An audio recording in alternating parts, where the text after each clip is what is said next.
하님, 멘토님의 나의 삶에 대해서 얘기를 나눌 건데요.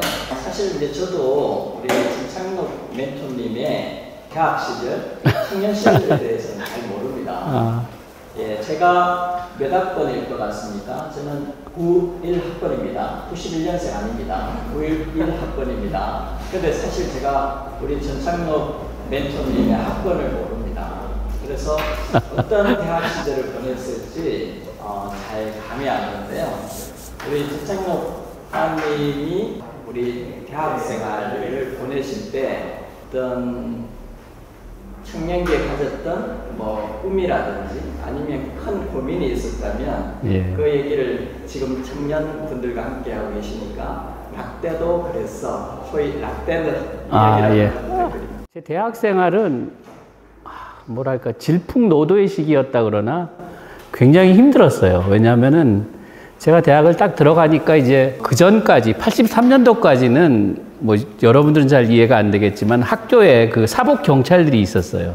워낙이 그때는 운동을 이렇게 막는 시기라서. 근데 84년부터 학교에서 사복 경찰이 하나도 없어졌어요. 그래서 매일매일 이 운동을 하는 거예요. 매일매일 스크럼을 짜고 교문 밖을 나가고, 교문 밖을 나가면 이제 전경들이 지키고 있어서 맨날 돌 던지고 싸우고 1년 내내 그랬던 것 같아요. 1년 내내 제가 이제 저는 주로 서클 생활을 많이 했었는데 제가 이제 고려대학교를 나왔는데 그 당시 고대는 모든 서클이 다 운동하는 서클이었어요. 그래서 12월인가 1월이 됐는데 제가 서클 룸회를 갔더니 이제 고등학생 애들이 그때 수능을 다 쳤으니까 자기 모교에 가서 그 수능 친 고3 학생들을 이 학교로 데리고 와서 좀 이 역사 교육을 시키는 이 팜플렛을 나눠주라 그러더라고요. 그래서 그걸 이제 들고 친구하고 둘이서 이제 제 고등학교로 가서 그걸 나눠주다가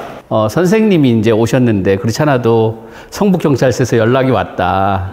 이걸 다 거둬라, 니네들 다 거둬라. 그래서 저희가 다 거두고 있었는데 그 사이에 이제 성북경찰서에서 형사가 온 거예요. 형사가 와서 저희가 그 경찰서에 가서 한 2박 3일 정도 이제 거기 있었어요. 하여튼 임시 구류를 당한 거죠. 그러다가 그 당시에 이제 친구 아버님이 성북경찰서의 형사과장이라서 재판으로는 안 넘어가고 저희가 훈방 조치가 됐어요. 그래서 2박 3일 동안 이제 거기 있었던 경험이 있고 훈방 조치를 당하고 나서 그리고 이제 2학년이 됐는데 2학년이 되니까 이제 그때는 우리 때 가투 오더라 그래서 이렇게 학교에 가 있으면은 예를 들어서 오후 3시까지 종로 지하철역 3번 출구 앞에 모여 이런 게 떨어지는 거예요. 그럼 3번 출구 앞에 딱 이렇게 모여 있으면 갑자기 한 10명 정도가 스크럼을 짜고 치고 나가면서 우리 함께 모여 하나가 되자 그러면 이제 쭉 또 가는 거예요. 그래서 가다 보면은 한 5분, 10분 하면은 바로 이제 전경들이 모여서 또 따라오고 그런 생활이 이제 계속 되다 보니까 막 꿈을 꿔도 이제 이 발자국 소리가 들리고 막 그러는 거예요. 그래서 2학년 때 이제 서클을 더 못할 것 같더라고요, 제가. 그래서 서클을 나오고 나니까 이제 뭐랄까 좀 너무 미안하더라고. 같이 했던 친구들한테도 미안하고. 그래서 계속 그냥 그냥 지냈었던 것 같고. 그러다가 이제 4학년이 되니까 이제 보통 우리 친구들은 이제 고시를 하는 친구가 있었고 아니면 그냥 하는데 아무 생각 없이 이제 일단 시간을 좀 벌어야 되겠다라고 해서 이제 대학원을 갔었고 그랬던 것 같아요. 그래서 대학 생활을 하면은 즐거운 것도 있는데 굉장히 막 혼란스러웠고 하여튼 좀 그랬어요, 대학 생활은. 그래서 저는 항상 질풍노도의 시기였고 군합발 그런 것들도 좀 많이 생각나고 그랬습니다. 하여튼 제가 이제 아까 이제 대학원을 갔다가 대학원 마치고 군대를 가고 그러고 나서 이제 사실은 공부를 계속 하려고 그랬는데 이제 어떤 우연한 기회에 공부를 더 계속 할 수가 없어서 취직을 하게 됐고 그래서 사실 제일기획이라는 직장을 그렇게 많이 생각했던 건 아니에요. 저는 많이 생각했던 건 아닌데 이제 취업을 해야 되겠다. 아무래도 이제 저희 때는 취업이 좀 상대적으로 쉬웠으니까 그래서 취업을 해야 되겠다라고 생각을 하고 이제 신문에 난 공고들을 보는데 이제 끼 있는 젊음을 모집합니다라는 제일기획의 모집 공고가 있더라고요. 그래서 그 당시에 제 또 친구 하나가 이미 제일기획에 이제 저보다 일찍 들어가 있어서 전화를 해서 야, 이 회사 어떠냐 그랬더니 좋다는 거예요. 널널하고 재밌고 뭐 좋다 그래서 사실은 큰 생각 없이 제일기획을 들어갔어요. 막상 근데 들어갔더니 굉장히 좋은 회사였어요. 여러 가지로 저한테 많이 가르쳐 줬고 좋았고 그래서 사실은 대학교 때 어떤 그 조금 암울했고 음울했고 이런 것들을 다 날려버릴 수 있을 정도로 즐겁게 회사 생활을 했던 것 같아요. 그 당시에 이제 기억에 나는 거는 몇 가지가 있는데 제가 했던 일이 AE라 그래서 어카운트 이그제큐티브라 그래서 광고 기획 일을 했었습니다. 광고 기획. 제가 했던 것 중에 이제 여러분들 잘 아는 뭐 파로돈 탁스 하는 게 있었고 뭐 모닝글로리, 문구의 꿈 뭐 이런 것들도 했었고 또 이제 그 아디다스 스포츠는 살아있다 같은 것들. 특히 이제 아디다스 스포츠는 살아있다 같은 경우는 나이키가 들어오면서 스포츠에 대해서 이제 나이키는 좀 가볍게 패션 쪽으로 접근하는데 그러면 다시 어떻게 우리가 가야 되냐. 그러면 리얼 스포츠 땀 뭐 이런 걸로 가자라고 해가지고 스포츠는 살아있다 뭐 이런 슬로건을 내고 뭐 갔던 기억들. 원래 이제 A는 항상 제가 이야기할 때 우리 회사 내, 그러니까 제일기획 내에서는 광고주를 대표하는 거고 광고주에 가서는 제일기획을 대표하는 역할을 해가지고 지금 얘기하신 대로 클라이언트와 제일기획 사이의 모든 것들을 이제 조정하고 조율하고 그런 일을 하는 걸 했습니다. 예.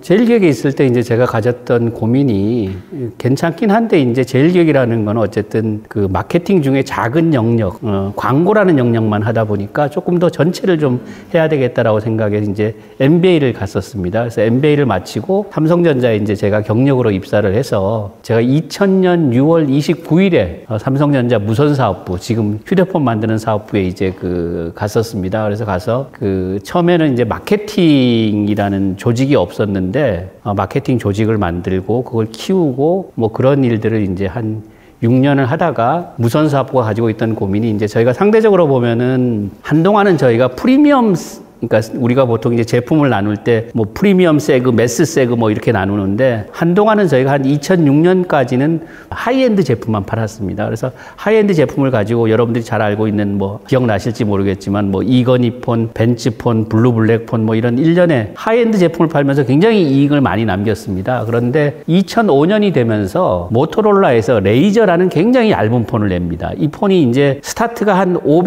50불 정도 스타트를 했는데 3년 동안 한 200불대까지 떨어지면서 하이엔드 세그에 있는 우리 폰들을 거의 다 죽였어요. 왜냐하면 사람들이 프리미엄 하이엔드는 얇아야 된다라는 이제 인식이 바뀌면서 다 죽었는데 그때 저희가 이제 우리 또 다른 경쟁사인 노키아를 보니까 상대적으로 영향을 별로 안 받는 거예요. 이 모토로라의 레이저라는 폰에 대해서. 그래서 우리가 이 메이저 플레이어가 되려면은 하이엔드 프리미엄만 내서는 안 되겠다. 올 세그에서 우리가 경쟁을 해야 되겠다라고 해서 이제 미드엔드 폰, 로엔드 폰, 매스 폰을 내기로 결심을 합니다. 근데 이제 상대적으로 보면은 우리가 마케팅적으로 하이엔드 폰을 팔기 위해서는 풀 마케팅이 굉장히 중요하다라고 얘기를 해요. 풀이라는 건 소비자를 땡기는 거죠. 주로 이제 광고, 저기 뭐 ATL이라 그러죠. 보통 어버브 더 라인이라 그래서 ATL 광고들 이런 것들이 굉장히 중요하고 매스폰을 팔기 위해서는 우리가 보통 푸시 마케팅을 해야 된다고 얘기를 합니다. 푸시 마케팅은 이제 매장 접점에서 그 세일즈맨들이 우리 제품들을 추천하고 권유하는 것이 굉장히 중요하다는 얘기를 합니다. 그래서 그때 이제 저희가 이제 다시 또 그러면은 이 매스 마케팅을 하기 위해서 리테일 팀이라는 걸 만들고 제가 이제 그 리테일 마케팅 총괄을 하면서 일을 했었죠. 예, 그렇습니다.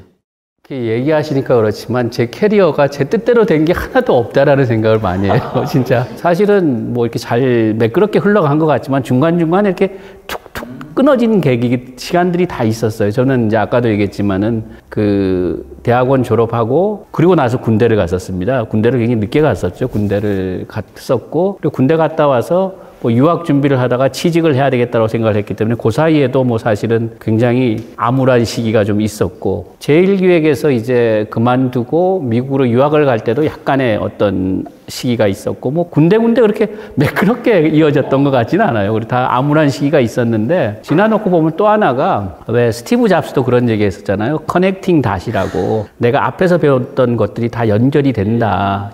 선으로 그런 생각을 많이 합니다. 그래서 여러분들이 뭐 혹시 어떤 시간을 지금 보내시던 간에 지금 여러분들이 보내는 시간, 여러분들이 지금 하고 있는 일들이 큰 틀에서 다 이렇게 어느 순간 수렴된다라는 것들을 느낄 수 있지 않을까라고 생각을 합니다. 사실은 이제 제가 삼성전자에 있을 때는 1년에 한 150일 정도를 출장을 다녔습니다. 그래서 잘 몰랐죠, 사실은. 제 고향은 영주고 부모님은 영주 계셨지만은 명절에만 가끔 가고 전혀 몰랐고, 이번에 진흥원장을 하면서 와서 느꼈던 게 아까 얘기하신 로컬의 현실 이런 것들 많이 봤고요. 우리 지방 소멸이라는 얘기도 하고, 또 청년들의 어떤 현실도 그렇고 쉽지 않겠구나라는 생각을 많이 합니다. 그래서 어떤 길을 보여준다는 건 좀 조심스러운데 하여튼 좀 도움이 됐으면 좋겠다라는 생각은 좀 하고 있습니다. 예. 영주 사실은 이제 지역이 이제 발전하는 청년이 돌아오는 것과도 맞닿아 있는데 지금까지 이제 지역을 발전해야 된다라고 하면 우리가 이제 공장을 유치하고 대기업을 유치하고 큰 공공 건물을 짓고 이렇게 많이 하는데 저는 그 방식이 더 이상 워킹하지 않는다라는 생각을 많이 하거든요. 그래서 다른 방법을 찾아봐야 되겠다. 그래서 지속 가능한 성장의 다른 방법을 찾아보자. 그런 방법들을 찾는 것들을 하려고 이제 영주 비전경제연구원이라는 조직을 만들어서 지역에 맞는 지속 가능 성장의 방법을 찾는 일들을 지역에 있는 청년들하고 같이 하고 있습니다.